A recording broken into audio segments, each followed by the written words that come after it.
평화와 화합을 상징하는 지구촌 최대 축제 올림픽.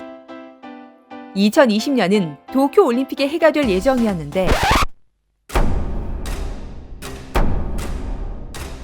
40년마다 돌아오는 올림픽의 저주.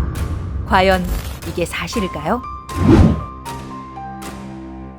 코로나19의 세계적 대유행을 우려한 국제올림픽위원회와 일본은 최근 도쿄올림픽을 1년 연기한다고 발표했습니다. 앞서 일본은 도쿄올림픽을 강행하겠다는 입장을 고수해왔는데요. 하지만 캐나다를 시작으로 호주, 뉴질랜드가 도쿄올림픽에 참가하지 않겠다는 보이콧을 선언했었죠. 시작부터 잡음이 많았던 도쿄올림픽. 이에 대해 일본의 부총리 겸 재무상인 아소다로가 도쿄올림픽은 저주받은 올림픽이다. 올림픽은 40년마다 문제가 생긴다고 발언해 논란을 일으켰는데요. 시작은 80년 전인 1940년으로 거슬러 올라갑니다. 당시 일본은 아시아 최초로 동하계 올림픽 개최권을 확보했었는데요.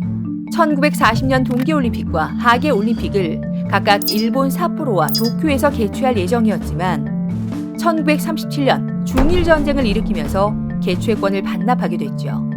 40년 후인 1980년 러시아 모스크바에서 개최 예정이었던 하계올림픽도 소련이 아프가니스탄을 침공하면서 서방 국가들의 집단 보이콧으로 일부 국가들만 참여한 반쪽 올림픽으로 전락했었습니다. 두 번 연속 올림픽 개최 실패국이라는 불명예를 안을 수 없었던 아베 정부는 취소 대신 1년을 연기해서라도 도쿄올림픽을 완전한 형태로 치르고 싶어 했는데요.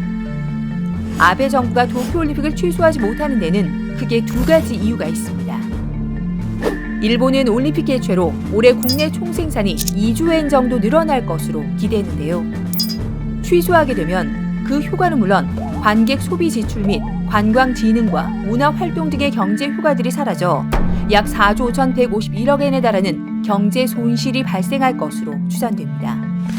일본 간사이 대학의 미야모토 가스히로 명예교수에 따르면 도쿄올림픽을 연기하는 데는 6,408억 엔, 한화로 약 7조 3천억 원의 경제 손실이 발생할 것으로 추정됐죠. 연기 비용의 약 7.5배에 달하는 비용이 취소 시 발생하는 겁니다.